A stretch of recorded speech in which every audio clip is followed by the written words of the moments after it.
Tsunami जब आई थी मेरे टॉक बैक में किसी ने कहा कि ये कहो कि लाशों के विजुअल्स आप सिर्फ हमारे चैनल पर देख रहे हैं। मैं तब बहुत नई थी और मैंने ऐसे इशारा किया कि ये मैं नहीं बोलूंगी। अब अभी क्या होता है, एंकर्स ऐसे चिल्लाते हैं जैसे बॉम्ब ब्लास्ट स्टूडियो में हो गया हो। हमारे टाइम पे था, मैं उनसे सबसे कह रही थी देखिए अभी पैनिक मत कीजिए, अगर आपका कोई अपना कोई बाहर गया है तो उनसे कहिए घर आ जाएं, घबराने की जरूरत नहीं है, अभी कोई पुख्ता जानकारी नहीं मिली। तो कंटिन्यूसली आई वाज जैसे होता है ना, संभाल रही हूँ कि हमारी ऑडियंस कोई बच्चे हैं जिनको संभाल के रखना है। मुझे पता है कुछ लोग पूछते थे ये तुम ग्लिसरीन लगाती हो शो पर, ये तुम ड्रामा करती हो, ये तुम सच में रो रही होती हो जो तुम जो शो में रोती हो। इतनी एम्बिशियस है, हस्बैंड को छोड़ के चली गई, बच्चे को लेके चली गई, तो सबसे पहले तो लोग ये अलग हो गए, डिवोर्स हो गया है, ऐसा क्या काम करने का शौक पड़ा है, अच्छा हस्बैंड अच्छा खासा सरकारी अधिकारी है तो कोई पैसों की तो कमी है नहीं, लोग इस तरह की भी बातें बनाते हैं।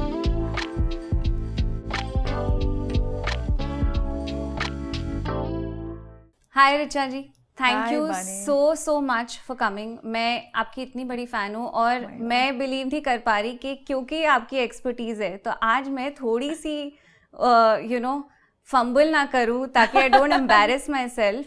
नहीं, ऐसा कुछ नहीं होगा। बट मैं I am so privileged to be in your company, to be doing this with you, and I want to start by क्योंकि आपकी इतनी बड़ी career रही है over radio, over television, over now your own show.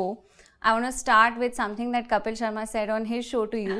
He said कि आप इतने प्यार से सवाल पूछते हो कि सामने वाला आपको अपना OTP पिन भी दे दे। तो मैं आपसे पूछना चाहती हूँ कि आप ये एम्पैथी और ये जो आप इमोशनल सेफ्टी का एनवायरनमेंट क्रिएट करते हो अपने गेस्ट के साथ, ये आप कैसे करते हो और मुझे भी सीखना है आपसे। ओह माय गॉड बानी, आई थिंक मैं अपने काम के बारे में एक चीज़ कह सकती हूँ कि मैं कभी किसी चीज़ के लिए एफर्ट नहीं करती। मतलब आप ये कैमरे हटा दीजिए, माइक हटा दीजिए, तो भी मैं आपसे जैसे बात करूँगी, अगर उसमें और इसमें बदलाव होगा तो इसका मतलब मैं फेक कर रही हूँ, राइट? अब वो शायद मेरी पर्सनालिटी का हिस्सा ही होगा। मुझे बस एक चीज़ ज़रूर याद है, जब मैं न्यूज़ पढ़ने सबसे शुरू में, जब 2002 में मैंने न्यूज़ एंकरिंग शुरू की थी, तो निधि कुलपति मैम ने मुझे एक बहुत प्यारी बात कही थी। I always used to, all of us looked up to her. तो शी सेड न्यूज़ ना ऐसे पढ़ो कि जैसे तुम किसी एक व्यक्ति से बात कर रही हो। तुम शायद अपनी माँ को घर में कोई खबर बता रही हो, ऐसे ही पढ़। अच्छा, हमारे ज़माने में वैसे ही पढ़ते भी थे, इतना चीखना चिल्लाना जो आजकल हो गया ऐसे होता भी नहीं था। तो मैंने हमेशा से कैमरे को अपना एक वो दोस्त बनाकर, और उसके बाद जब धीरे धीरे इंटरव्यूज़ वाला ये फॉर्मेट शुरू हुआ, ज़िंदगी लाइव हुआ, तब भी मेरे सीनियर संजीव पालीवाल जी ने यही कहा कि उस व्यक्ति को तुम्हें जिंदगी लाइव पर जो मेहमान आए उसको तुम्हें सबसे इंपॉर्टेंट फील कराना है। क्योंकि मुझे पता नहीं आपने जिंदगी लाइव कितना, तब उस समय 2007 में शुरू हुआ था, बहुत सेंसिटिव टॉपिक्स में हम डील करते थे। अब एसिड अटैक सर्वाइवर मेरे साथ बैठी हुई हैं, कोई डोमेस्टिक वायलेंस की सर्वाइवर मेरे साथ बैठी हैं, कोई कैंसर पेशेंट हैं। अब होता क्या था, मेरे बॉस ने एक दिन बहुत अच्छी बात की थी, संजीव जी ने। उन्होंने कहा कि देखिए आप तो टीवी पर आती रही हैं, मतलब हम तो प्रोफेशनल्स हैं। बोले वो जो व्यक्ति है जो अपनी ज़िंदगी आपसे शेयर करने आया है वो एक आम इंसान है, वो कोई प्रोफेशनल नहीं है। उसको बहुत हिम्मत लगी होगी सेट पर आने के लिए, आपके सामने बैठी हैं, फिर वहाँ 100 ऑडियंस वहाँ पर है और उसे पता है कि लाखों लोग टीवी पर उसको देखेंगे, फिर भी वो अपनी कहानी आपसे शेयर कर रही है। तो वो दिन उसकी ज़िंदगी का सबसे इंपॉर्टेंट डे है। You have to make that person feel very special. तो आप बिलीव नहीं करेंगे, 1 घंटे का जिंदगी लाइव 5-5 घंटे रोल होता था। मेरे पीसीआर में ना मेरे कान में लोग चिल्लाते थे, रिचा अब पैकअप करो, लेकिन मैं सुनती रहती थी। कोई अपनी कहानी सुनाता था, मुझे लगता है लिसनिंग स्किल्स जिंदगी लाइव ने दी, शायद उससे पहले नहीं रही होंगी मेरे अंदर। तो कोई महिला अगर अपनी बात बता रही है तो मैं सुनती रहती थी, क्योंकि मुझे दिमाग में वो संजीव जी की बात रहती थी कि नहीं, आज का दिन इस महिला के लिए बहुत इंपॉर्टेंट है। तो आई थिंक मुझे इंटरव्यू लेना या देना, दोनों चीज़ें जिंदगी लाइव ने सिखाई। That was my training. हाँ, वो मेरी ट्रेनिंग थी। तो बस, और उसके बाद मैं वैसी ही होती चली गई। एज आई सेड कि आप मुझसे इससे अलग भी मिलती कभी, तो मैं ऐसी ही मिलती आपको। तो वो फिर आपकी पर्सनालिटी का हिस्सा बन जाता है, एक शो शायद। No, but that's so wonderful. In fact मैंने एक्चुअली देखे हैं जिंदगी लाइव के episodes, and as you said there are such compelling stories कि कोई एसिड अटैक विक्टिम आता है, किसी की डोमेस्टिक वायलेंस की स्टोरी है, बच्चे ने सुसाइड किया है, आप क्या पूछोगे उस माँ से? आप बताइए, वो सेट पर आई हैं, आपके लिए बहुत बड़ी बात है। बिल्कुल, हर चाइल्ड हैज डाइड। या जिनके बच्चे करगिल में शहीद हुए थे या 26/11 में शहीद हुए थे, मैंने ऐसे लोगों के इंटरव्यूज किए हैं। पर आप मुझे एक बात बताओ, फिर क्या वो आपके जहन में नहीं बैठ जाता? आप उससे डिसएसोसिएट कैसे करते हो एज एन एम्पैथेटिक पर्सन? जैसे आपको किसी ने बताया कि जब आप किसी का इंटरव्यू ले रहे हो तो आपको उनको फील कराना है कि वो सबसे इम्पोर्टेंट है। दैट मीन्स कि आपने ये फील किया इमोशन एंड आपने वो डिलीवर किया।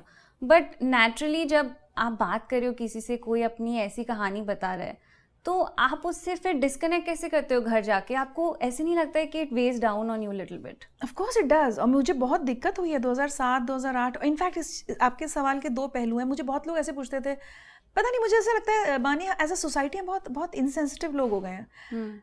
मेरे इतने ही डिस्टेंस पे, शायद इससे भी पास, एक एसिड अटैक सर्वाइवर बैठी है जिसका पूरा चेहरा जला हुआ है, और उस समय हमें कहा गया कि टीवी की मजबूरी है, चेहरा छुपाना पड़ेगा। बाद में मैंने एक शो किया, मैंने कहा नहीं, मैं चेहरा सबका दिखाऊंगी। उस लड़की की आंख से ना ऐसे पानी बहा जा रहा था क्योंकि पूरा एसिड से आंख भी, मैं रो पड़ी। मतलब मैं जाके ऐसे उसके पास बैठी, उसके फादर बैठे थे, और मेरा रोना छूट गया बहुत बुरी तरह। ऐसी एक मदर जिसके बेटे ने IIT में सुसाइड किया था, मैंने उनके गले लगाया, और ऐसा लगा कि जैसे उन्हें, जब से ये हुआ है, उन्हें किसी ने अच्छे से एम्पथाइज नहीं किया। उन्होंने मुझे पकड़ा और रोने लगी। अच्छा, शो रैप अप हो चुका था, मुझे नहीं पता था रोल हो रहा है क्योंकि शो मेरी तरफ से क्लोज हो चुका। हम दोनों गले लग के बहुत रोए। मैं भी एक माँ हूँ ना, तो मुझे हमेशा ये लगता था कि अगर मैं एक माँ से बात कर रही हूँ तो मैं भी तो एक माँ हूँ, अगर मैं एक बेटी से बात कर रही हूँ तो मैं एक बेटी हूँ। इस तरह से तो बहुत ज़्यादा मैं इन्वॉल्व हो जाती थी।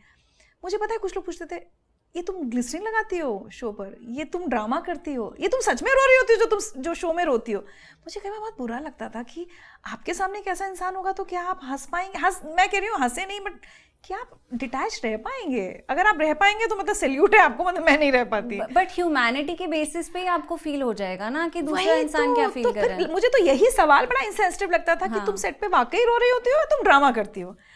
उसके बाद घर आकर मेरे साथ बहुत टाइम वो कहानियाँ रहती थी, बहुत टाइम। मतलब एक बार ऐसा हुआ है कि मैंने एक शो किया जिसमें उन लोगों ने जो बातें बोली, मैं उसके बाद बहुत डिस्टर्ब हो गई। मैं एक्चुअली फिर मेडिटेशन कैंप में, ओशो के मेडिटेशन कैंप्स में जाती हूँ, उस समय तो स्पेशली गई। फिर मैंने वहाँ फैसिलिटेटर को बताया कि मैं रात में सो नहीं पाती हूँ। तो अगले दिन उन्होंने मुझे पूरे सबके सामने खड़ा किया, बोले बोलो जो तुम सुन के आई हो। तो मैंने कहा अरे ये सब सुन नहीं पाएंगे। बोले कोई बात नहीं, तुम बोलो, तुम्हें अपना कैथारसिस करना बहुत ज़रूरी है, तुम निकालो तुम्हारे अंदर जो भरा है। फिर उन्होंने बैठ के स्पेशली मेरी वजह से सबको, पूरे ग्रुप को एक मेडिटेशन कराया कि जो नेगेटिविटी आपके अंदर आ जाती है through the things that you are hearing, how to take that out. तो वो किया हमने। तो बहुत प्रॉब्लम रही है। मैंने मुझे ऐसा लगता है कि ओशो में मैं इतना इन्वॉल्व हुई हूँ या मेडिटेट करती हूँ या क्योंकि मैं बहुत स्ट्रेस, मेरे ऊपर असर हुआ है उन चीज़ों का, कैथारसिस की नीड के लिए। हाँ, और कई बार कि दूसरा का आपका दुख मैंने सुना, आपसे एम्पैथाइज किया, लेकिन उस दुख को मैं 4 महीने अपने साथ ना कैरी करूँ, उसके लिए मुझे कहीं ना कहीं आपसे डिटैच होना सीखना पड़ेगा। बिल्कुल। उसके लिए मेडिटेशन। तो ये इसी से मेरी स्पिरिचुअल जर्नी आई थिंक शुरू हुई, जिंदगी लाइफ के बाद ही शुरू हुई, क्योंकि मैंने बहुत दुख सुना लोगों का, बहुत। But that's so interesting that, you know, a show led you to your spiritual journey. Actually, that show led to a lot of changes within me.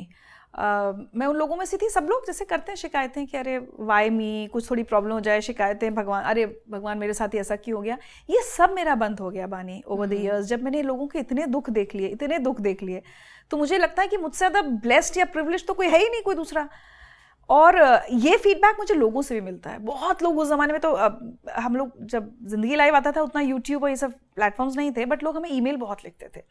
और एक लड़की ने, मुझे आज तक याद है, बहुत साल पहले ही लिखा था कि मैं नींद की गोलियां खाती थी, मुझे डिप्रेशन था, आपका शो देखने के बाद मेरी बहुत सारी चीज़ें, बोली मुझे रोज़ लगता था मैं सुसाइड कर लूँ। बोली आपके शो पे ऐसा लगता है कि मुझसे ज़्यादा दुखी और बहुत लोग हैं, तो मैं किस अधिकार से अपने लिए ये सब सोच रही हूँ। तो बहुत लोगों ने ये लिखा, और मेरा भी, मुझे नहीं लगता कि उसके बाद से मैंने ज़िंदगी में कभी पैसों की कमी या किसी भी चीज़ के लिए शिकायत की है, बिकॉज मुझे लगता है no, I have more than enough of everything, because I've met people who've lost their only child. Major Sandeep Unnikrishnan के पेरेंट्स से जब मैं मिली थी, मैं बहुत रोई थी उस शो के बाद। 26/11 में वो शहीद हुए थे। तो ऐसे लोगों से मिलने के बाद मैं बहुत बदली। तो मतलब मैं कई बार सोचती हूँ कि ज़िंदगी लाइव मेरे लिए ज़िंदगी की सबसे बड़ी गिफ्ट रही है। That has been literally an institution in itself that gave you so much perspective. Yeah. है ना? And हम कितनी यूजलेस चीज़ों के लिए क्रिप करते हैं ना, ओ मेरे पास ये, अच्छा उसकी वजह से मेरी बेटी को की पेरेंटिंग में भी as a parent also I changed a lot, because मुझे लगता था इसकी नोएडा में परवरिश हो रही है, एक अच्छे स्कूल में जाती है जहाँ सब ऐसे बच्चे आते हैं rich, I should I be using the word rich braids, तो मैं इसको मैं इसको बहुत कंट्रोल, एंड मैं आई मेड श्योर कि जितने भी जिंदगी लाइफ के हमारे ऐसे वाले एपिसोड्स थे ना जहाँ कोई गरीब बच्चा IAS क्लियर किया है, किसी कोई IIT में निकला, मैं बिठा बिठा के अपनी बेटी को दिखाती थी कि देखो इन बच्चों के पास कुछ नहीं था। तो वो एक मेरी पेरेंटिंग बहुत को जिंदगी लाइफ ने बहुत डोमिनेट किया है। वाओ, क्योंकि एज यू राइटली सेड ना, हम लोग सब इस पर्सपेक्टिव से लाइफ जीते हैं कि कुछ भी गलत हो तो हम बोलते हैं व्हाई मी, पर अच्छा होता है तो नहीं बोलते व्हाई मी, तब तो वो हम डिजर्व करते हैं। बिल्कुल, ये एग्जैक्ट ये लाइंस मुझे नीलम कटारा जी ने बोली थी। फिर remember her story, her son was killed, फिर उसके बाद उनके हस्बैंड की डेथ हुई थी, उनसे मैंने यही पूछा था, नीलम जी व्हाई मी? तो शी सेड जब मेरे बहुत अच्छे जिंदगी बीत रही थी, first 50-51 years of my life, जब मेरे इतने लविंग हस्बैंड, 2 इतने अच्छे बेटे, तब तो मैंने नहीं कहा व्हाई मी कि मुझे ही क्यों सब इतना मिल रहा है, तो अब क्यों बोलूं? बस वो दिन था बानी, और मैंने आज तक व्हाई मी नहीं बोला है शायद। वाओ, ये मैं लेके जाऊंगी अपने साथ। नॉट दैट मुझे ये पता नहीं था, बट मैं it's good to remind yourself of that, you know, कि one has to be always in gratitude, कि आपके पास कितना कुछ है और आप इतनी छोटी छोटी बातों पे रो रहे हो, और इतने लोग हैं जिनके पास कुछ भी नहीं है शायद। हम दूसरे की गाड़ी, दूसरे का घर, दूसरे के कपड़े देखकर ही, मतलब इतनी पेटी चीजों पर हम कभी कभी दुखी होते हैं, नॉट रियलाइजिंग कि अगर एक पूरी हेल्दी बॉडी है आपके पास, बिल्कुल, वो कितनी बड़ी गिफ्ट है। टोटली। सो ये सारे पर्सपेक्टिव मेरे, मतलब अगेन पता हम सबको होता है, लेकिन जिंदगी लाइफ ने जिस तरह से मुझे सिखाया ना, मैं एक स्टोरी यहाँ शेयर करूँ, मतलब वो इतनी इंपॉर्टेंट है। वो मैं हमेशा कहती हूँ कि मैंने जिंदगी लाइफ के गेस्ट से बहुत सीखा। एक बच्ची आई थी, एसिड अटैक सर्वाइवर, और उसके ऊपर एसिड अटैक, आप बिलीव करोगे कैसे हुआ था? She was literally a new born, अपनी माँ की गोदी में थी वो, और पिता ने माँ पर एसिड फेंका था। आप बिलीव करोगे? अब माँ की डेथ हो गई, फादर जेल चले गए, तो बच्ची ने शुरू के कुछ साल ऑर्फनेज में बिताए।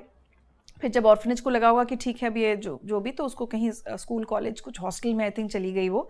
इस तरह से उसकी अपब्रिंगिंग हुई, उसने पढ़ाई की, उसकी नौकरी लगी मुंबई में, और बोली कि एक जहाँ जॉब करती थी वहाँ एक दिन HR ने बुलाया और कहा कि वो सब लोगों को ना सुबह सुबह आके तुम्हारी शक्ल देखनी पड़ती है, तो सब लिख रहे हैं कि अरे ज़िंदगी में ऑलरेडी इतनी प्रॉब्लम्स हैं, सुबह आके उसका चेहरा देखना पड़ता है। उस कंपनी ने उसको निकाल दिया, उस लड़की को। फिर बोली कि वहाँ पर क्या बोलते हैं, मुंबई में लोकल्स में भी जब जाती थी लोग मुंह फेर लेते हैं। तो मैंने कहा तुम्हें कभी लगता होगा कि मेरे साथ इतना सब कुछ हुआ है, बुरा लगता है लोग जब इस तरह से करते हैं? बोली अरे नहीं मैम, ये छोटी छोटी बातों पे सोचूंगी तो आगे कैसे बढ़ूंगी। और मैं ना ऐसे बैठी रह गई, इसकी नौकरी चल, इसके ऊपर एसिड अटैक हुआ, लोग इसकी तरफ नहीं देखना चाहते हैं, पेरेंट्स नहीं है, अकेली है दुनिया में। अच्छा जब पेरेंट्स नहीं है तो, और ऐसी ट्रैजिक लाइफ थी, तो कोई ननिहाल भी नहीं है, कोई ददेहाल भी नहीं है, कोई रिश्तेदार नहीं है, और कह रही है मैं छोटी छोटी बातों पे ध्यान दूंगी तो आगे कैसे बढ़ूंगी। अब मुझे लगा रिचा, शेम ऑन यू, मतलब तुम कितनी छोटी छोटी बातों पर सोचती होगी, कितनी चीज़ों को लेकर, आगे बढ़ो लाइफ में। तो ऐसे होता है जब मेरी ज़िंदगी में कभी भी कोई दिक्कत आती है ना बानी, मैं, लोग कहते हैं ना बड़े कोई आदर्श, कोई गुरु, ये वो, मैं अपने इन गेस्ट को याद करती हूँ, और किसी ना किसी गेस्ट से मुझे वो इंस्पिरेशन मिल जाता है। मैं आपको याद करूंगी अब जब मैं सोच रही होंगी ना कुछ अपनी पेटी प्रॉब्लम के बारे में, तो ये पर्ल्स ऑफ विजडम मैं याद रखूंगी। Nothing is worth our tension, really, I agree. अच्छा रिचा जी, थोड़ा हमें बताओ, आप लिटरली झांसी से प्राइम टाइम पे आए, और प्राइम टाइम से फिर आप एंकर बन गए अपने खुद के शो के, जो अब इतनी सक्सेसफुली रन करता है। थोड़ा सा take us through your journey. Oh my God, कैसे हुआ ये सब? तो बहुत लंबी स्टोरी में बहुत शॉर्टकट कट बना। हाँ। तो झांसी एक ना बड़ा इंटरेस्टिंग होता है। मैं हमेशा झांसी में भी सोचती थी कि एक लोअर मिडिल क्लास बोलते थे हम, एक अपर मिडिल क्लास, एक मिडिल क्लास भी होती है ना, जो एकदम लोअर भी नहीं होती। मेरे पापा सरकारी डॉक्टर थे, लेकिन coming from a very lower middle class background, तो जहाँ आपके होता था हमारे माता पिता के ऊपर परिवार की जिम्मेदारियाँ होती हैं, बहनों की शादियाँ, तो मैंने वो वाला माहौल देखा है, where we had little income, पापा के ऊपर जिम्मेदारियाँ। तो बहुत हम, मैं एक अच्छे स्कूल में पढ़ी, एक अच्छे कॉन्वेंट स्कूल में पढ़ी, लेकिन ज़रूरतें सारी पूरी होती हैं, लग्जरीज बहुत ज़्यादा नहीं होती हैं आपके पास। Correct. वो वाला पूरे बचपन मेरे, हमारे पास कार नहीं थी, तो मैंने अपनी ज़िंदगी की पहली कार जब मेरी शादी हो गई और मेरे हस्बैंड ने एक सेकेंड हैंड मारुति 800 खरीदी, तो हम, मतलब उस बैकग्राउंड से मैं आई हूँ। काफ़ी कंजर्वेटिव बैकग्राउंड था, लेकिन मेरी माँ हमेशा मुझे लेकर बहुत एम्बिशियस थी। एम्बिशियस इन द सेंस उनके सपने थे, क्योंकि कहीं ना कहीं जब माँओं के अपने नहीं पूरे हुए होते हैं, जल्दी शादी हो जाती है, तो उन्हें लगता है मेरी बेटी कुछ करेगी। वो थॉट उन्होंने हमेशा मेरे अंदर डाला था। तुम्हें किरण बेदी की तरह बनना है, मतलब उन्हें लगता था या तो यूपीएससी करे, कुछ करेगी, वो थॉट हमेशा रहा। ये तो मेरी नानी भी मुझे बोलती है ना थी उस समय की हर कि कोई सबकी हीरो थी किरण मैम। बेदी। और मुझे तो उस जमाने में किरण बेदी बताया गया था जब मुझे पता भी नहीं होता था कि आईपीएस ऑफिसर क्या है, 4-5 साल की मैं रही होंगी। तो मेरी मदर को हमेशा ये था कि कुछ करेगी कुछ करेगी, हम नॉर्मल जैसे जो हमारी फैमिली है कि लड़कियों की शादियां हो रही हैं वो ये नहीं करेगी। तो आई थिंक वो कहीं ना कहीं एक बैठ गया। और जो एनर्जी आप यूनिवर्स को देते हो। फिर मैं कंप्यूटर कोर्स कर रही थी जिसका 3rd ईयर करने में दिल्ली आई थी 1996। I was only 21 years old और बहुत बिल्कुल छोटे शहर वाली सिंपल सी लड़की। और जब वो कर रही थी तो मैं झांसी में एक ऑर्गेनाइजेशन है स्पीक मेके, म्यूजिक के लिए काम करते हैं, उसकी वॉलंटियर थी। तो जब दिल्ली आई कंप्यूटर कोर्स करने तो मैंने वो ऑर्गेनाइजेशन में भी कांटेक्ट किया। तो उन्होंने मैं यहाँ वॉलंटियर करने लगी। 96 में दूरदर्शन वाले आए थे स्पीक मेके पर एक फिल्म बनाने। आप देखो हाउ योर डेस्टिनी। बानी, मैं डेस्टिनी में बहुत बिलीव करती हूँ, मतलब ऐसा नहीं कि मैं कर्म में नहीं, लेकिन भाग्य और कर्म दोनों साथ चलते हैं। बिल्कुल। तो दूरदर्शन वाले आए थे एक कर्टन रेजर बनाने स्पीक मेके पर।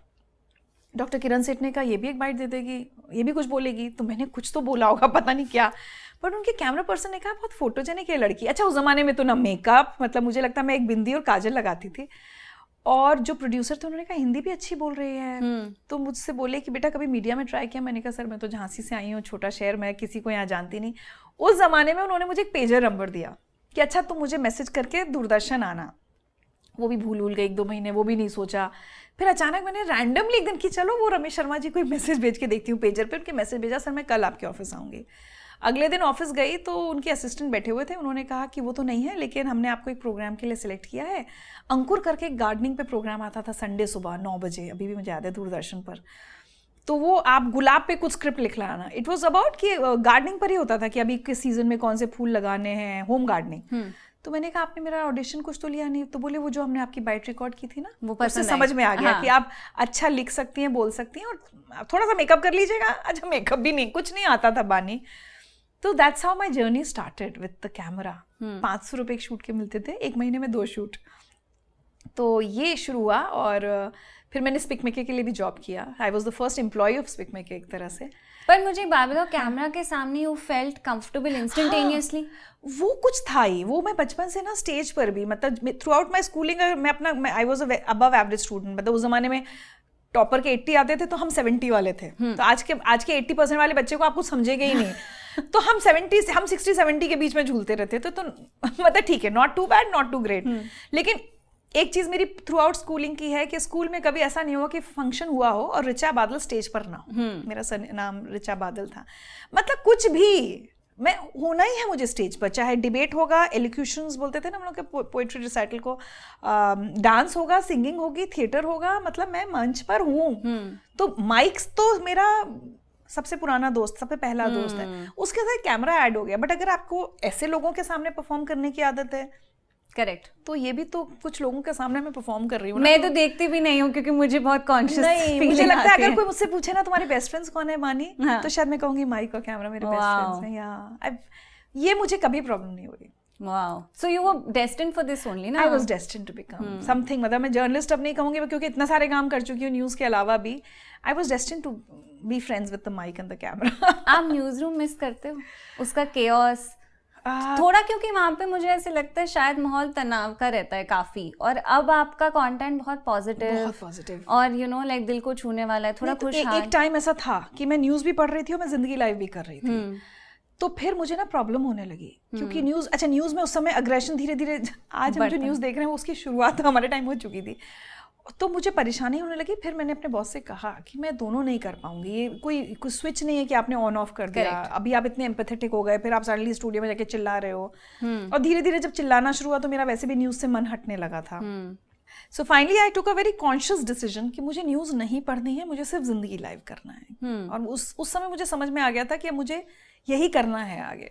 आपने ऑलमोस्ट न्यूज़ का कल्चर क्या होने वाला है प्रिडिक्ट कर लिया और फिर आपने कहा नहीं करना। नहीं, क्योंकि मैंने जो न्यूज़ पढ़ी है जब प्रिंस गड्ढे में गिरा था, आज तक लोग जिस स्टोरी का सबसे ज़्यादा मजाक उड़ाते हैं उसमें मैंने एंकरिंग की है। उसमें बहुत फ़नी चीज़ें की हैं कि वो कैलाश खेर लाइन पर हैं, आप उनसे बात कीजिए। अब बच्चा एक गड्ढे में गिरा है, उस रेस्क्यू ऑपरेशन चल रहा है, उसमें मैं कैलाश खेर से क्या पूछूं। या very sadly the Aarushi murder case, उसमें मैं एंकर थी। निठारी जो कांड हुआ था उसमें मैं एंकर थी। तो बहुत सारे ऐसे इंसिडेंट्स, ऐसे इवेंट्स में मैंने एंकरिंग की है जहाँ मुझे एज अ जर्नलिस्ट या एज अ टीवी एंकर मुझे बहुत शर्म आ रही थी कि हम जो कर रहे हैं वो अच्छा नहीं कर रहे। या सेलिब्रिटीज़ की शादी में जो हम लोग घुस जाते हैं ज़बरदस्ती की खाने में, आपको पता है मेन्यू में क्या है, तो ये सब हमने किए हुए हैं। मुझे याद है वीरेंद्र सहवाग की शादी थी शायद, हाँ, तब मैं न्यूज़ एंकर थी, मुझे बहुत शर्म आ रही थी कि मैं क्या पढ़ रही हूँ, क्यों कर रही हूँ, why am I even doing this. तो मेरा आई थिंक वो naturally हाँ switch. But how wonderful, क्योंकि you are, as you said, destined to be this person who understands stories, who shares stories, who listens to them and also gets them out of people. You know, that is your skill. Yeah. क्योंकि मैंने जितने भी आपके अभी के जिंदगी ऋचा के shows देखे हैं, मतलब मुझे ऐसा लगता है आप कुछ तो निकालते हो जो बाकी और कोई नहीं निकाल सकता है। जैसे हाल ही मैंने अभी आपका 2 घंटे का आई थिंक 2-part एपिसोड था with Zakir, and I am a huge fan of Zakir. तो मैंने वो दोनों घंटे मतलब डिलीजेंटली बैठ के, कुछ नहीं, मुझे पता भी नहीं चला टाइम कहाँ गया, और मैंने दोनों घंटे देखा वो, एंड मुझे लगा आई डिस्कवर्ड अ साइड जो मैंने इतनी उनकी इंटरव्यूज देखी मैंने नहीं देखी थी कहीं और। हाँ, जो ये आई मुझे थिंक लोगों ने आप बोला ही है कि हाँ आप ही लेके आए, और मुझे उनकी स्टोरी पर्टिकुलरली पसंद है क्योंकि उनकी स्टोरी ऑफ स्ट्रगल मेरे पापा की स्टोरी ऑफ स्ट्रगल से बहुत सिमिलर है, काफी। तो अगर मैं कहूँ कि आपको अपनी कहानी अपनी ज़बानी बतानी हो तो ऐसा आप क्या बताओगे जो हमने नहीं सुना कभी आपसे पहले? कोई एक किस्सा, कोई एक स्टोरी। ओह माय गॉड, बहुत होंगे मेरे तो। ऐसा करते हैं, ये थोड़ा मैं सोचती हूँ, हाँ। हम आगे चलते हैं, बट ये मेरे दिमाग में रहेगा कोई ना कोई चीज़, क्योंकि बहुत सारी चीज़ें, जैसे अब मेरा स्पिरिचुअल साइड भी अब तो मैं बात करने लगी हूँ, पहले मैं काफ़ी टाइम नहीं करती थी। या अपना हमारा ओशो में क्या होता है कि आप ओशो संन्यास लेते हैं, जिसके बारे में लोगों को लगता है संन्यास मतलब ऐसा संन्यास नहीं, meditate in the market place जिसको कहते हैं ना, गृहस्थ वाला संन्यास। बिल्कुल। तो नाम बदलते हैं, ओशो भी जब थे तब अपने सन्यासियों के नाम बदलते थे। तो मुश्किल से मुझे लगता है दुनिया में 2 या 3 लोग होंगे जिन्हें मेरा संन्यास नाम पता होगा। तो कुछ चीज़, हाँ, जैसे कभी नहीं बताया, या ऐसी चीज़ें हैं मेरे बारे में जो, but so we'll circle back to this one story, but it's so interesting you say that क्योंकि I mean I read the Bhagavad Gita when I was very young, and you know very clearly it states that हमें detachment का ना मतलब नहीं समझ आया है। We think that detachment is not owning anything, whereas detachment is that nothing owns you. बिल्कुल, you know, तो आप गृहस्थ होके भी जैसे आप कह रहे हो संन्यास ले सकते हो। हाँ, और नहीं, ओशो हमेशा कहते थे be attach two things in a very detached manner. तो मेरा मानी हमेशा ये रहा है कि एज आई सेड, मैं उस बैकग्राउंड से आई हूँ जहाँ बचपन में साइकिल चलाते थे, फिर पापा के पास एक मोटरसाइकिल या काइनेटिक होंडा थी, उसके बाद हमारे पास फिर कार आ गई, अब शायद 3-4 कारें हैं। लेकिन मैं हमेशा इस अवेयरनेस के साथ जीती हूँ कि किसी दिन ये कार हो सकता है फिर ना हो। लोग ना अपनी प्रॉपर्टी से या किसी भी चीज़ से बहुत अटैच हो जाते हैं, मेरा वो नहीं होता। सो मुझे ये लाइन बहुत पसंद है, be attached in a very detached manner. जैसे ओशो ने कभी ये नहीं कहा कि आपके पास जो है आप उसके को एंजॉय मत कीजिए, मतलब ज़बरदस्ती कि मेरे पास बहुत अच्छे कपड़े खरीदने के पैसे हैं लेकिन मैं ना खरीदूँ, ऐसा नहीं है। आप सब कुछ खरीदो, सब कुछ एंजॉय करो, बट ये इस होश के साथ करो कि आज है, which is a gift to you. Correct. Bread and butter के अलावा जितना मिलता है, अगर आप, मतलब मेरी फिलॉसफी ये है कि अगर मेरे सर के ऊपर छत है, मेरे पास कपड़े पहनने के लिए, खाने के लिए, ये मैंने एकदम अपनी बेटी को कहा था, खाना है, ये ज़रूरी चीज़ें हैं, ये मिल गई, इसके बियॉन्ड जो भी मिल रहा है उसके लिए मुझे बहुत ग्रेटफुल होना चाहिए। मतलब ग्रेटफुल तो इन चीज़ों के लिए भी होना चाहिए, बिल्कुल, लेकिन वो तो फिर एक्स्ट्रा है, वो जहाँ से आया वो कभी भी जा भी सकता है। तो आज अगर मैं एक अच्छी लग्जरी गाड़ी में घूम रही हूँ, वो जा भी सकती है, कल को मैं वापस रिक्शे पर आ सकती हूँ। तो अगर मैं उस होश के साथ जीती हूँ ना, तो मैं अपनी उस गाड़ी से अटैच्ड नहीं हूँ। आज मैं अगर बड़े घर में हूँ, लेकिन मुझे आज भी बानी, मैंने अपने झांसी का बचपन का घर जो लिटरली 2.5 कमरे, लेकिन 2.5 कमरे आप ये वाले कमरे मत समझिएगा, मतलब आज मैं जिस घर में रहती हूँ उसका सबसे छोटे कमरे से छोटे थे वो कमरे। तो मैं पता नहीं क्यों आज भी उस घर को भूली नहीं हूँ, मैं उसको याद रखती हूँ कि अच्छा तुम आई वहीं से हो। तो मुझे हमेशा लगता है अपने रूट्स जहाँ से आप आए हो ना, वो याद रहे, होश में रहना चाहिए।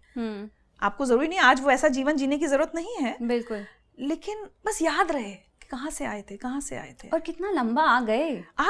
उसके लिए बहुत अच्छा सोचो। हाँ। ना हमेशा ये सोचते रहो कि और कहाँ जाना है, कहाँ जाना है, अरे यहाँ से आए बहुत अच्छा है, I am happy being here. कितनी लंबी जर्नी करके पहुंचे भी तो बस, तो बचे। और एक जो आप पूछ रही थी ना, जो नहीं पता लोगों को, मेरे ना,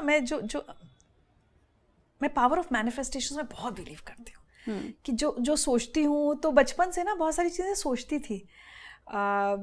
टीवी नहीं था जब बहुत छोटी थी, अखबार आता था घर में, तो मैं सोचती थी कि बस, अच्छा ये भी नहीं पता था क्या बनना है, जैसे बच्चों को पता होता है डॉक्टर, इंजीनियर, ये वो।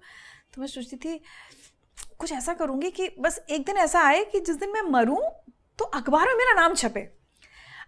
Today when I look back बानी, तो मुझे ऐसा लगता है कि एक बच्चे ने मैनिफेस्ट किया था फेम को, उसने मनी को, जबकि था नहीं घर में पैसा, फिर भी मैंने ये नहीं सोचा कि मेरे पास बहुत पैसा हो। क्यों नहीं सोचा? 5-6 साल की तो थी, ये भी तो सोच सकती थी, अरे मेरे पापा के पास देखो इतने पैसे नहीं, काश मेरे पास एकदम बहुत पैसे हों। मैंने ये क्यों सोचा कि मैं किसी दिन मरूं तो अखबार में नाम छपे। सो आई मैनिफेस्टेड फेम। समझो, जब एक बार ये चलते चलते सड़क पे सोचा कि अमिताभ बच्चन के लिए ऐसे भीड़ में नहीं खड़े होंगे, एक दिन आमने सामने मिलेंगे, वो मैनिफेस्ट ही तो किया था मैंने, और वो 96 में किया था, 2004 में वैसे ही मिल लिए। तो आपको पता है, मैं छोटी थी तो मैं ये सोचती थी कि जो लोग कार में घूमते हैं उनको कोई दुख नहीं होता होगा जिंदगी में। मतलब मैं कैसे सोचती थी चीज़ें, मतलब मैं ऐसे कोई कार में दिखता था, मैं सोचती थी अरे ये इंसान तो कितना खुश होगा ना। लेकिन वो फिर लेसन यूनिवर्स ने मुझे सिखा दिया कि नहीं, कार में बैठने के बाद भी बहुत दुख होते हैं। दुखी तो सभी हैं, दुखी सब है, अलग अलग लेवल तो पे। ये मेरी छोटी छोटी बचपन के वो होते थे ड्रीम्स एंड ऑल। लेकिन हाँ, ये सपना था कि मरूं तो अखबार में खबर छपे। टीवी नहीं था, पर फिर अब टीवी पे भी आ गए, हर टीवी पे आ गए, और अब इतना तो कमा लिया कि जिस दिन जाएंगे कहीं तो छप जाएगा। तो, अरे क्या बात कर रहे हो आप। सपना ही था, जो भी था डिजायर, वो पूरा कर लिया। अच्छा, आपने अभी अमिताभ बच्चन जी की बात बताई, आपने अपने शो में भी इतने मतलब दिग्गज लोगों को इंटरव्यू करा है। आई नो आपका एक कोई फेवरेट तो नहीं होगा क्योंकि होना मुश्किल है, बट कोई भी एक इंटरव्यू या एक कॉन्वर्सेशन जो घर कर गई हो, कोई बात आपके साथ जो याद आती है? देखिए, इंटरव्यूज़ तो सारे, चाहे सेलिब्रिटी या आम लोग, मैंने आपको बताया कि वो तो इतनी कहानियां ना कि मैं पूरा आपका 2-4 एपिसोड निकाल सकती हूँ। बट बच्चन साहब की एक बात बताऊँ, बच्चन साहब से 2000 में मिली थी, तो इंटरव्यू के लिए ही मिली, और बिल्कुल जो बच्ची सी थी, उनसे ना मैंने बानी, उनसे और पंडित रविशंकर सितार वादक, मीडिया में आने से पहले मैंने 1 साल पंडित जी के साथ काम किया था, उनका ऑफिस असिस्टेंट टाइप। मैंने उन दोनों से एक चीज़ सीखी कि एक्चुअली बड़प्पन क्या होता है। मैंने बहुत घमंडी लोग भी देखे हैं, और आज की डेट में बानी, अगर मेरे सामने कोई दिखता है ना जो पैसे को लेकर या स्टेटस को लेकर घमंड कर रहा हूँ ना, तो मैं ऊपर से तो कुछ नहीं, लेकिन मैं अंदर से हंसती हूँ। क्योंकि मैंने संगीत और बॉलीवुड, इसकी 2 सबसे बड़ी हस्तियाँ बहुत क्लोजली देखी हैं, और मैंने देखा है कि उनका बड़प्पन कहाँ से आया है। पंडित रविशंकर, जिनको संगीत का भगवान कहा जाता है ना, वो घर में कैसे रहते थे हम सबके साथ, वो मैंने देखा है, उनसे मैंने सीखा है। मैं उनके, वो ना हमेशा मुझसे कहते थे ऊपर बैठ जाओ सोफे पे, मैं हमेशा ना उनके पैरों के पास बैठती थी। मैं कहती थी गुरुजी आपके तो यहीं चरणों में ही बैठना है। But I have seen his humility, I have seen Bachchan sir's humility. तो जब 2004 में मैं उनके इंटरव्यू लेने उनके रूम में गई, मनाली में शूटिंग चल रही थी, तो उन्होंने सुबह बुला लिया था। उन्हें समझ में आ रहा था कि लड़की बहुत नर्वस है। वो जिस तरह से मुझे ट्रीट करते, आप क्या लेंगी, चाय पानी, मतलब वो उनको ज़रूरत नहीं थी, वो जैसे हैं वैसे कंटिन्यू कर सकते थे। He made me feel so comfortable, so comfortable. उस दिन उनसे मैंने कहा कि सर, आज झांसी की एक लड़की का सपना पूरा हुआ है, आपको आमने सामने से देखना था। उन्होंने इतना सम्मान दिया ना मुझे बानी, कोई क्या किसी को देगा। तो वो चीज़ मैंने उनसे सीखी। पंडित रविशंकर का मैंने एक incident in fact Kapil Sharma show में भी बताया था कि जब हम एक आर्टिस्ट परफॉर्म कर रहा था स्टेज पे, मैंने कहा कि गुरुजी अपन चले गया। ही सर, बेटा मंच पर कलाकार है, उठकर नहीं जाते। रविशंकर उठकर चले जाएं तो कोई कुछ शिकायत भी नहीं करेगा। बिल्कुल। बट वो इतने बड़े कलाकार इसलिए हैं क्योंकि उन्होंने अपने से एक छोटे कलाकार का सम्मान रखा कि वो मंच पर है, उठकर नहीं जाएंगे, उठकर जाएंगे तो अच्छा नहीं लगेगा। और इन दोनों लोगों की एक और खासियत है बानी, दोनों अपने समय को लेकर हमेशा, अब गुरुजी तो नहीं है रविशंकर जी, लेकिन बच्चन सर को हम लोग केबीसी के सेट पर भी देखते हैं, समय को लेकर बहुत पाबंद रहते हैं। और इन दोनों लोगों से मैंने बहुत कुछ सीखा, बहुत कुछ। और एक कोट है जो मैंने कुछ टाइम पहले लिखा भी था कहीं पर, कि मुझे ऐसा लगता है सक्सेसफुल होना उतना मुश्किल नहीं है, कभी ना कभी आप हो जाते हैं। सफल बने रहना और सफल होकर सरल और सहज बने रहना, वो आसान नहीं होता, और वो मैंने इन दोनों से सीखा है। तो ये एक मेरे लिए बहुत बड़ी लर्निंग थी। बाकी तो कोई भी गेस्ट, अभी जाकिर से बहुत कुछ सीखा। जाकिर से जब मिली, उन्होंने ये बताया कि जब वो रेडियो इंस्टीट्यूट में या दिल्ली में कहीं पढ़ रहे थे तो मेरे शो पर आकर ऑडियंस में बैठते थे। कई बार क्या होता है, आप सक्सेसफुल होने के बाद ये सब बताना नहीं चाहते किसी को, और आज जाकिर इतने बड़े हैं, पंकज त्रिपाठी, आशुतोष राणा, विद्या बालन, हर किसी से, और जो नॉर्मल गेस्ट भी हैं, जो आम लोगों का भी मैं इंटरव्यू करती हूँ, हर किसी से बहुत कुछ सीखती हूँ। सो आज यहाँ से मैं जाऊँगी ना तो आपसे भी कितनी चीज़ें सीख जाऊँगी, आपको ही नहीं पता चलेगा। मैं तो बहुत कुछ सीख के जाऊंगी, इसकी गारंटी मैं ले रही हूँ, बाकी का तो मुझे पता नहीं। पर मैम एक बात बताओ, आपने बताया कि आपने ज़िंदगी लाइफ से कितना कुछ सीखा, how you incorporated that in your parenting also with your daughter, कि यू नो आपने कैसे उनको सिखाया, जब छोटी छोटी बातें होती थी तो आप इंसिडेंट्स नरेट करते थे अपनी यू नो वो उन कहानियों से जो लोग आपको बता के जाते थे। आपको आपके न्यूज़ रूम एक्सपीरियंस ने क्या सिखाया? न्यूज़ रूम एक्सपीरियंसेस एक्चुअली क्या है ना बानी, आज का न्यूज़ रूम और हमारे टाइम के न्यूज़ रूम में मुझे लगता है बहुत फ़र्क है। केओस न्यूज़ रूम में हमेशा रहता है, हमेशा, मतलब ब्रेकिंग न्यूज़ वाला, और ब्रेकिंग न्यूज़ के झगड़े हमारे टाइम से ही शुरू हुए थे जस्ट, तो हमने वो केओस की बिल्कुल शुरुआत देखी थी। तो उसको मिस तो नहीं करती हूँ, बड़ी खूबसूरत यादें हैं, फ़नी यादें हैं कि जब वो स्ट्रेस की सिचुएशन होती थी, अब ब्रेकिंग न्यूज़ आ गई, जल्दी तैयार हो, मुझे आज भी याद है। तो मैं प्राइम टाइम एंकर हुआ करती थी, तो IBN 7 में जब थी, तो अब रात में कई बार बुलेटिन करके आते थे, 11-12 बज जाता था, तो ऑब्वियसली सुबह देर तक सोती थी। आजकल सुबह 4 बजे उठती हूँ, उस ज़माने में नई नींद खुलती थी। एक दिन फ़ोन बजा, सुबह कितना बज रहा होगा, 8-9 बज रहा होगा, मेरे बॉस फ़ोन पे एकदम से चिल्लाते हुए, ये कोई टाइम है सोने का। अब मुझे लगा कि अब इनको क्या प्रॉब्लम है, रात में तो बुलेटिन पढ़ के आई हूँ, शाम को फिर जाऊँगी पढ़ने। तो मैंने कहा सर क्या हुआ? 1 घंटे के अंदर ऋचा अनुरोध, मुझे तुम ऑफिस में तैयार स्टूडियो के अंदर चाहिए। अब मैं सेक्टर 62 नोएडा में रहती हूँ, फिल्म सिटी में आना है। मैं उठी, मैंने कहा कुछ तो गड़बड़ हुआ है, तो मैंने टीवी चलाया तो खबर चल रही थी प्रमोद महाजन को गोली मारी। सो आई अंडरस्टूड कि अब इस समय एंकर, और फिर उस समय ऐसा होता है जब ब्रेकिंग न्यूज़ आ जाती है तो सीनियर एंकर से कहा जाता है कि आप जल्दी से आइए, चाहे आपका कोई भी टाइम। फटाफट तैयार हुई, गाड़ी मैंने उस दिन किस स्पीड पे दौड़ाई होगी मुझे नहीं पता। स्टूडियो में आपके इंस्ट्रक्शन था कि 1 घंटे के अंदर आप मुझे तैयार होकर स्टूडियो में चाहिए। तो हमने उस तरह क्या, एक बार मुझे याद है 2005 में हुआ था ना वो, दिल्ली में जब सीरियल ब्लास्ट हुए थे, मेरी बुलेटिन खत्म होने का टाइम हो रहा है, 6 बजे मेरी बुलेटिन खत्म होने वाली। तो उस समय तक आप होता है ना कि ऑफिस में भी आप अपने उस रिलैक्स मोड में आने लगते हो कि अब तो बस खत्म, अब तो लास्ट की 5 मिनट की न्यूज़ पढ़ रहे हैं। अचानक सामने से टेलीप्रॉम्प्टर हटा दिया जाता है और आपके टॉकबैक में आवाज़ आती है, पहाड़गंज में एक ब्लास्ट हुआ है, पता नहीं क्या है, क्योंकि Diwali was round the corner, तो ये भी नहीं पता, क्या पता पटाखे की दुकान में आग लगी हो। और आप उस समय एक बहुत अच्छी बात थी, कुछ मुझे लगता है सेंस ऑफ जो जर्नलिज्म या वो हम लोग मेंटेन करते थे, जो अब नहीं होता है, वेरी सैडली। हाँ, वो एथिक्स, तो बोलना नहीं है कि आतंकी हमला है जब तक कंफर्म ना हो जाए। अब टेलीप्रॉम्प्टर हट गया, अच्छा पुलिस वाले लाइन पे, ये है वो है। उसके बाद जहाँ मेरी छुट्टी 6 बजे होने वाली थी, आई थिंक वो रात 10 साढ़े 10 बजे तक, क्योंकि क्या होता है फिर जो एंकर ब्रेकिंग न्यूज़ हैंडल करता है उसको कंटिन्यू करने को बोलते हैं, क्योंकि आपके पास पहले की इन्फॉर्मेशन है। लेकिन कुछ है ही नहीं, तो अब मैं बोल रही हूँ जो लोग दिल्ली के नहीं है उनको मैं बता दूं, थोड़ा पहाड़गंज इलाके के बारे में मैं आपको बता दूं। अब आपको क्या करना है, अब आपको जब तक इम्प्रोवाइज, क्योंकि सामने से टेलीप्रॉम्प्टर हटा दिया गया है। अच्छा, आपको जब डीसीपी से कनेक्ट किया जा रहा है, डीसीपी भी कुछ नहीं बोल रहे हैं, क्योंकि पुलिस भी तुरंत कुछ नहीं बोलेगी। But imagine actually that's so ethical, क्योंकि कंफर्म नहीं है अभी, तो सब न्यूज़ स्पेकुलेशन पे चल रहा है। तो मैं, और फिर भी मैं बोल, अच्छा अब अभी क्या होता है, एंकर्स ऐसे चिल्लाते हैं जैसे बॉम्ब ब्लास्ट स्टूडियो में हो गया हो। हमारे टाइम पे था, मैं उनसे सबसे कह रही थी, देखिए अभी पैनिक मत कीजिए, अगर आपका कोई अपना कोई बाहर गया है तो उनसे कहिए घर आ जाएं, घबराने की जरूरत नहीं है, अभी कोई पुख्ता जानकारी नहीं मिली। तो कंटिन्यूसली आई वाज, जैसे होता है ना, संभाल रही हूँ कि हमारी ऑडियंस कोई बच्चे हैं जिनको संभाल के रखना है। और 10 साढ़े 10 11 बजे तक मैं एंकरिंग कर रही थी। उसके बाद हुआ कि सडनली हुआ कि फ़ोन आया कि सरोजनी नगर में भी ब्लास्ट हो गया, फिर गोविंदपुरी में बस में बम मिला है। तो ऐसे कर करके तो उन्होंने फिर एंकर ही चेंज नहीं की।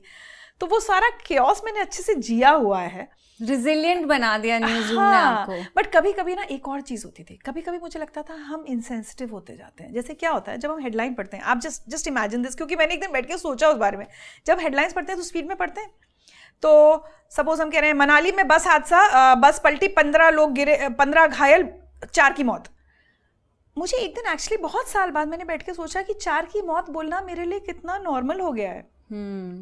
कहीं मैं अंदर से पत्थर तो नहीं होती जा रही हूँ। And I actually started questioning my self. या एक महिला के साथ बलात्कार वर्ड में बहुत नॉर्मली बोल जाती थी। क्या एज एन एंकर मैंने फील करना बंद कर दिया है कि वो बलात्कार हुआ, एक महिला पर क्या बीती, क्योंकि वो हेडलाइन थी, मुझे तो बोल दिया, मैंने तो न्यूज़ पढ़ दी, खत्म हो गया ना। तो 4 की मौत, 15 की मौत, 20 की मौत। और एक थोड़ा सा सैड इंसिडेंट बताती हूँ आपको। एक अटैक हुआ था कहीं पर, तो सब लोग ना टीवी के पास खड़े हो जाते हैं, दूसरे चैनल्स भी ऑब्जर्व करते रहते हैं, लाइव फुटेज फीड जहाँ से आ रही होती है वहाँ देखने लगते हैं। और मैंने अपने एक सीनियर को कहते सुना, अरे 100-200 मरे तो मज़ा आए खबर चलाने में।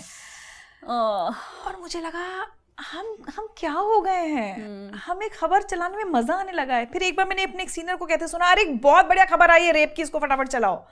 मैंने उनकी तरफ देखा तो उन्हें लगा कि अच्छा सॉरी, तो क्या बोल, मतलब ही एक्चुअली रियलाइज्ड कि गलत बोल दिया। When actually I gave him very strange looks कि आप ये क्या बोल रहे हो। तो मुझे धीरे धीरे फील होने लगा था कि हमारी इंडस्ट्री बहुत कई बार इनसेंसिटिव है, अंदर काम करते करते वो ब्रेकिंग न्यूज़ और हमारी टीआरपी उससे ज़्यादा आ जाए। मुझे एक बार याद है सुनामी जब आई थी तो मैं सुबह एंकर थी और तब मैं बहुत नई एंकर थी। मेरे टॉक बैक में किसी ने कहा कि ये कहो कि लाशों के विजुअल्स आप सिर्फ हमारे चैनल पर देख रहे हैं। और ये मैं आपको करियर के उस पॉइंट पे बोल रही हूँ जब जैसे आजकल कुछ लोग कहते थे ना आज आप बोल सकती हैं, नया नहीं बोल सकता। मैं तब बहुत नई थी और मैंने ऐसे इशारा किया कि ये मैं नहीं बोलूँगी कि लाशों के विजुअल्स आप सिर्फ हमारे चैनल पर देख रहे हैं। ये सबसे पहले हमारे चैनल पर विजुअल्स आए। सुनामी करते करते मुझे रोना आने लगा था।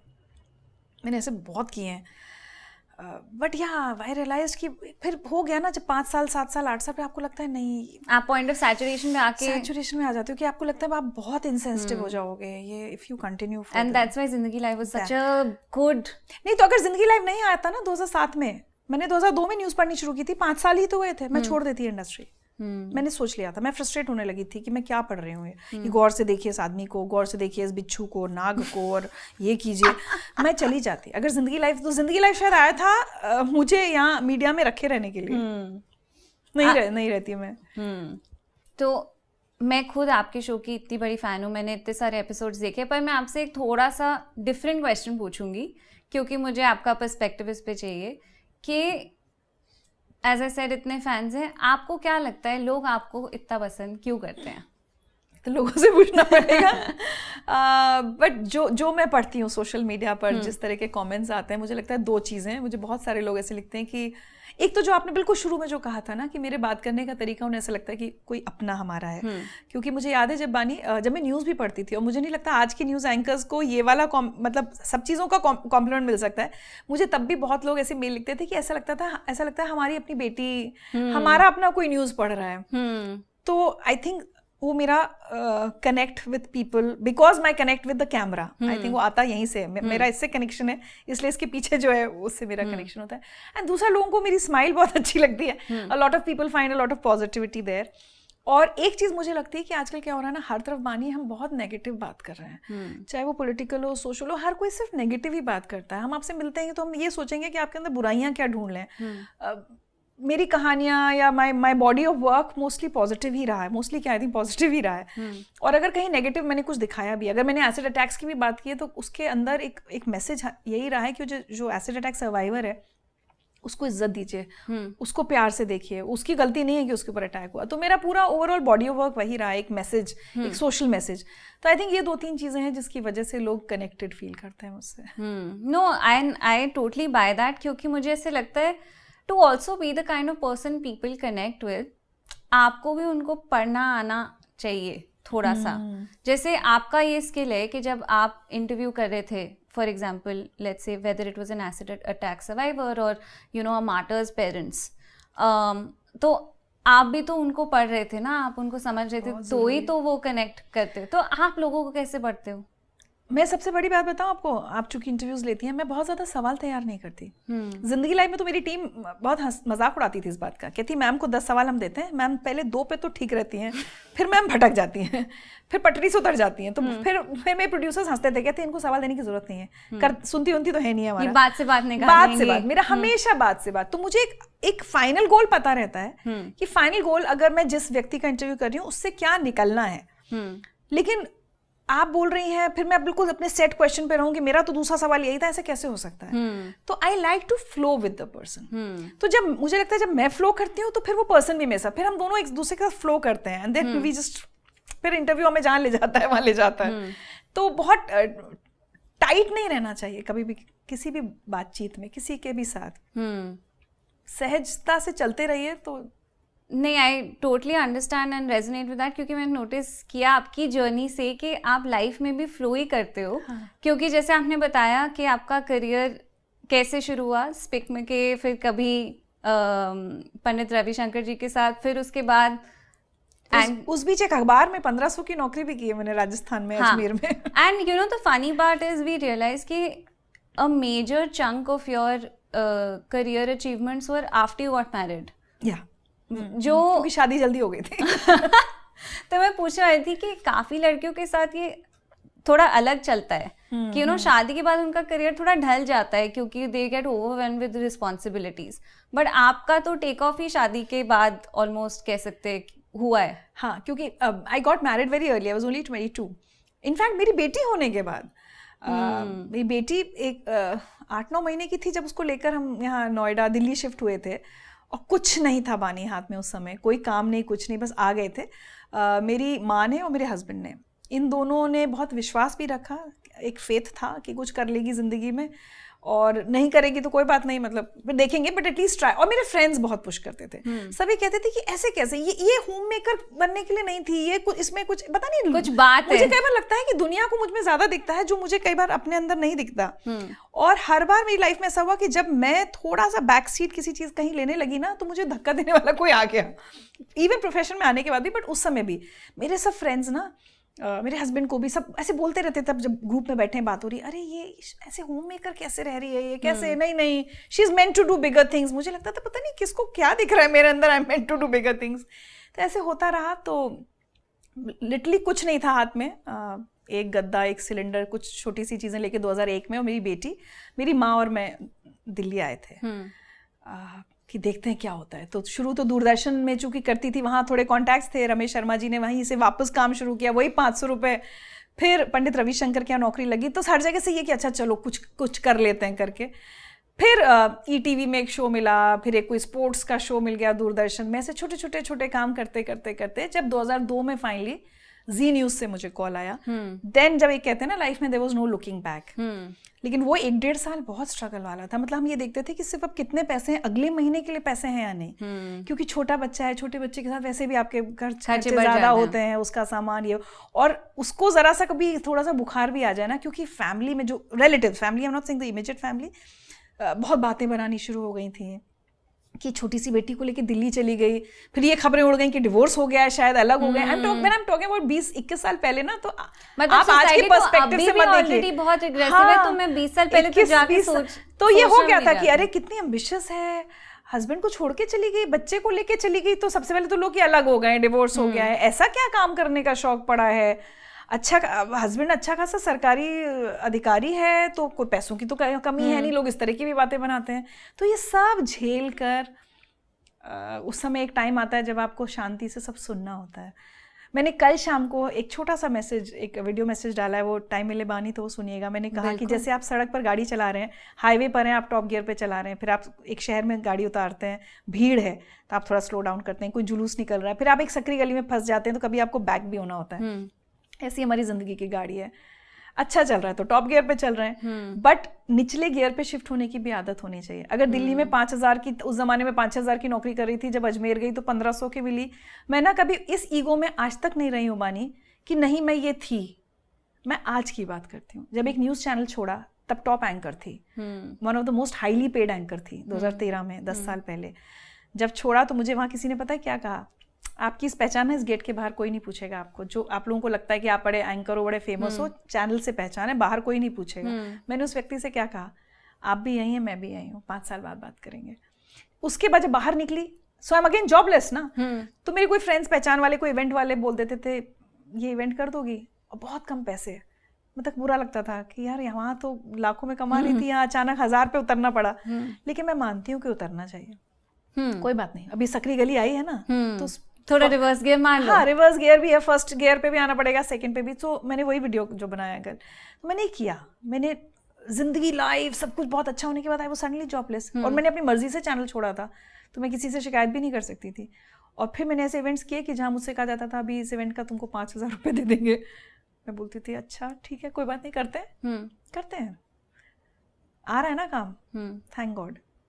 तो वो किया। But that's brave. या बट ठीक है, मुझे आई थिंक आप बानी जो भी कुछ किया होता है ना, अच्छा या बुरा, जिंदगी में आप वही मतलब आज मैं जो हूँ, मैं सिर्फ अच्छे अच्छे कामों का क्यों क्रेडिट लूँ, और वो काम बुरे नहीं थे। वो ठीक है, एक प्रोग्राम की एंकरिंग करनी थी जिसमें पैसे देने वाले का बजट नहीं था, और मुझे पैसों की जरूरत थी।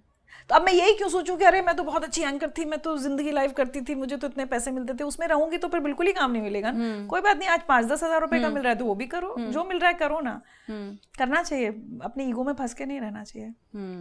सो ये भी मैं लेके जाऊंगी यार। I'll take this also with me. Business में तो कितना होता है ना, आज आप एक बहुत बड़े बिजनेसमैन होते हो, कभी नहीं होता, डाउनफॉल आता है ना। मैंने तो कितने सारे बिजनेसमैन को बहुत गिरते देखा। नहीं, हमने भी देखा है, मतलब ऐसे इतने सिक्लिकल फेजेस होते हैं बिजनेसेस के, और जितना तो gear बड़ा बदलते हो business- ना, बिल्कुल बदलते हो। बिल्कुल नौकरी में भी लोगों को भी बोलना पड़ता है कि नहीं अभी आपको you know you have to cut people और डाउन जो लोग बहुत दुख भी बंधे होता है रहते हैं, जो रिजिड होते हैं, कहते हैं ना आंधी आती है तो रिजिड पेड़ ही तो गिरता है, जो फ्लेक्सिबल होता है, जो थोड़ा झुक जाता है, वो सर्वाइव कर जाता है।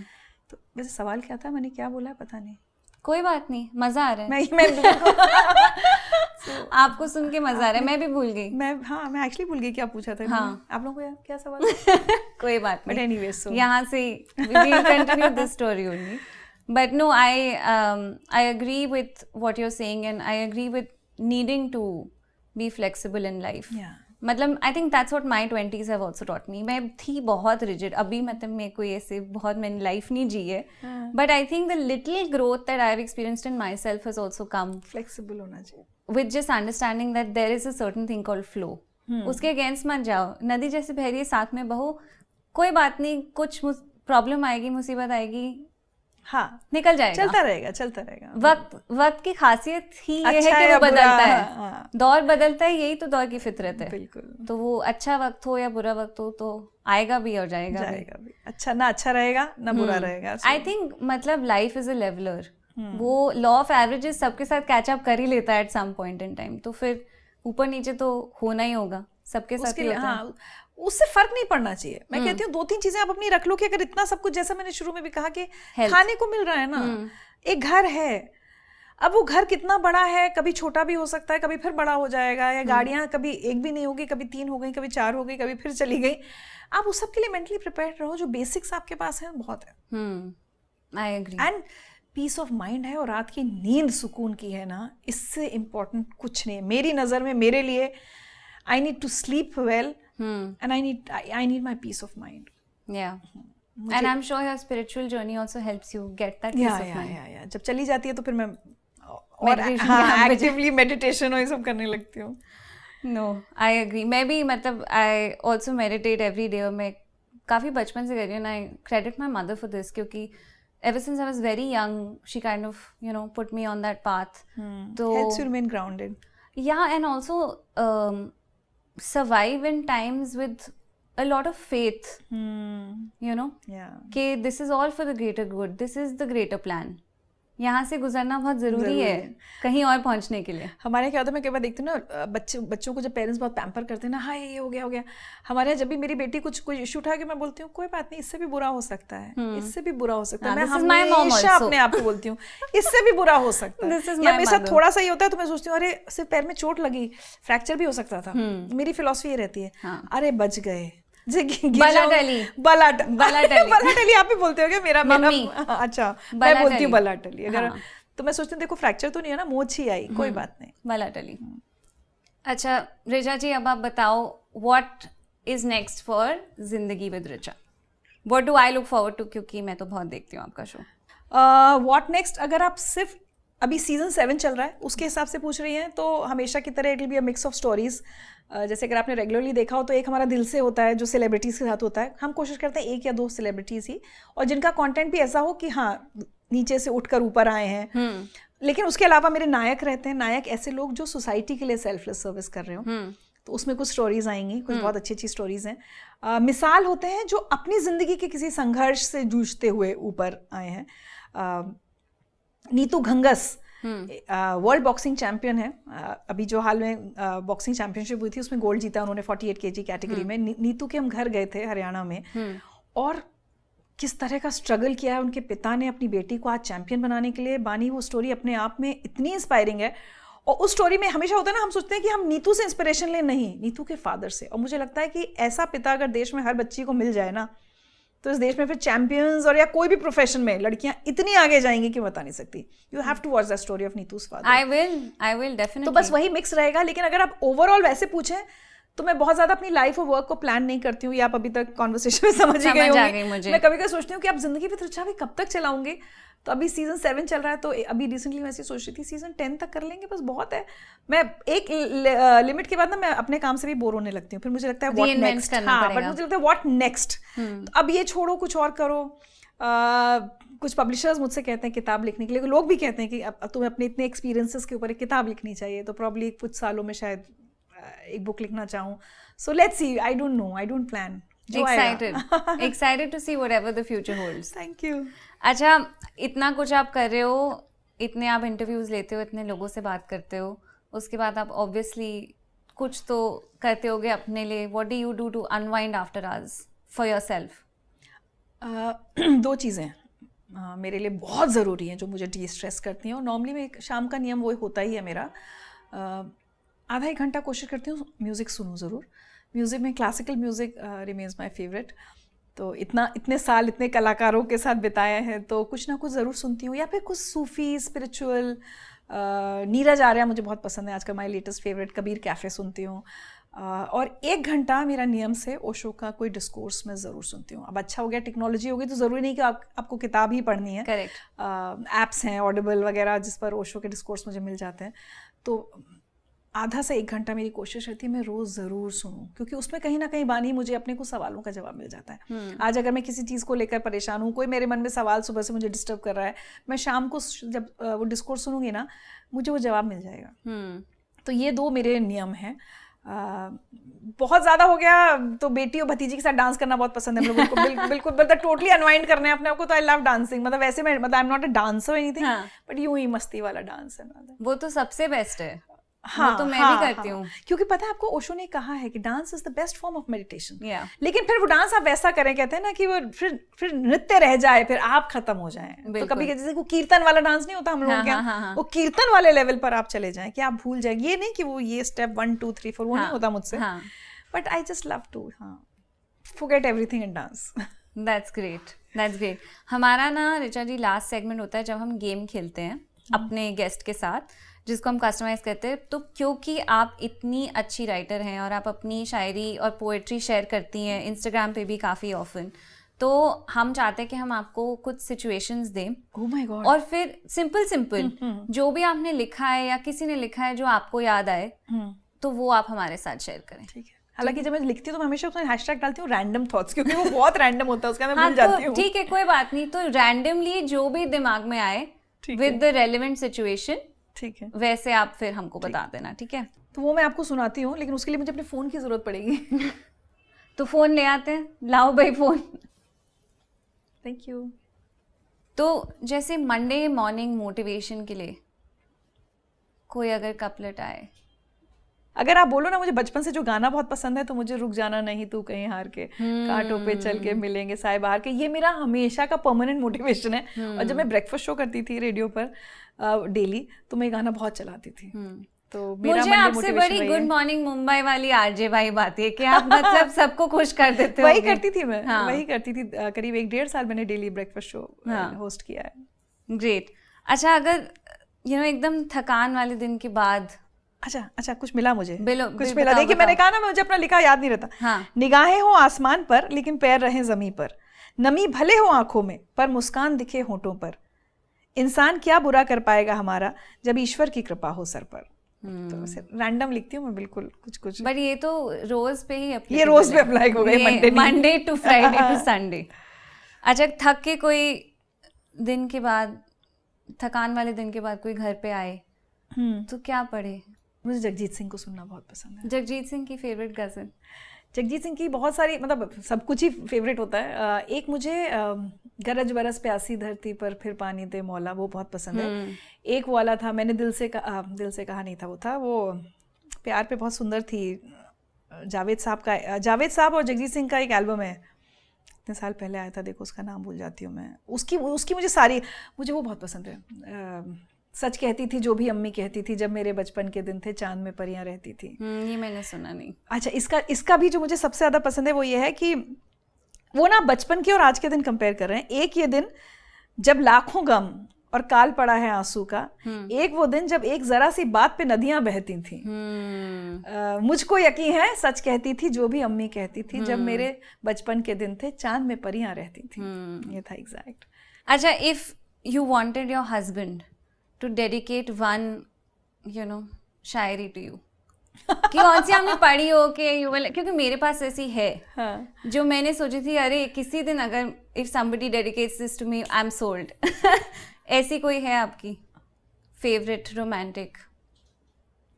मेरे ज़्यादातर गाने होते हैं. गाने बहुत सुनती हूँ ना, क्योंकि बट चलो मैं बता देती हूँ अपनी.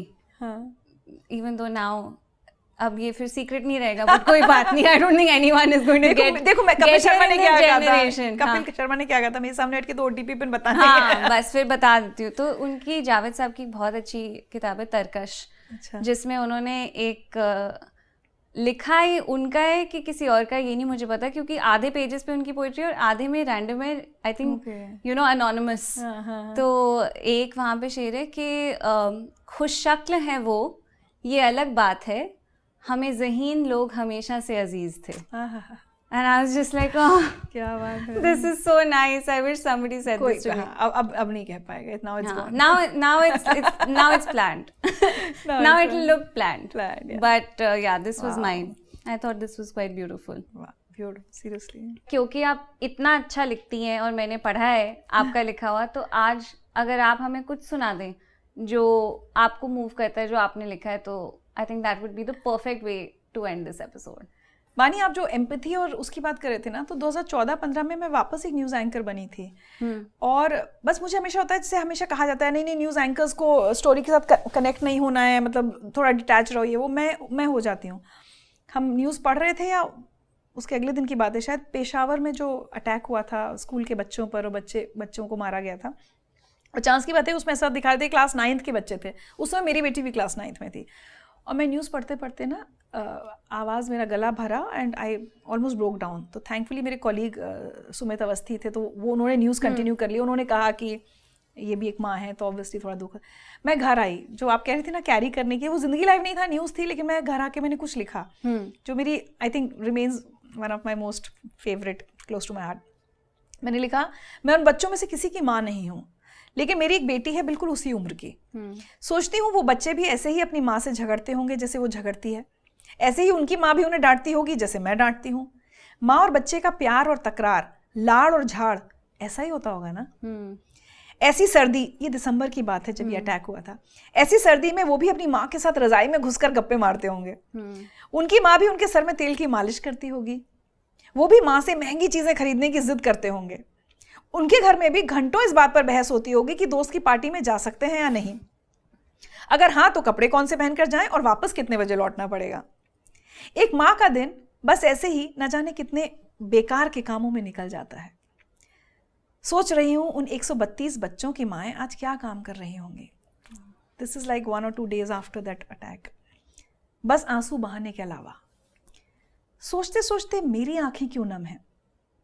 शायद इसलिए क्योंकि एक माँ सिर्फ एक माँ होती है, वो हिंदुस्तानी या पाकिस्तानी नहीं होती, वो नेता या आतंकवादी नहीं होती। माँ सिर्फ माँ होती है, और इसलिए वो सरहद पार की माँ का दर्द अपने सीने में महसूस कर सकती है, उसके आंसू अपनी आंखों में पाती है, उसको गले लगाकर उसके साथ रोना चाहती है। मगर अफसोस ये सरहदें 2 माँओं को मिलने नहीं देंगी।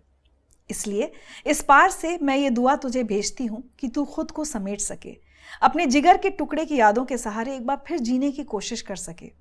मैं जानती हूँ कि हर बच्चे के साथ एक माँ की भी मौत हुई है, पर तुझे दिखावे के लिए जीना तो पड़ेगा ही ना।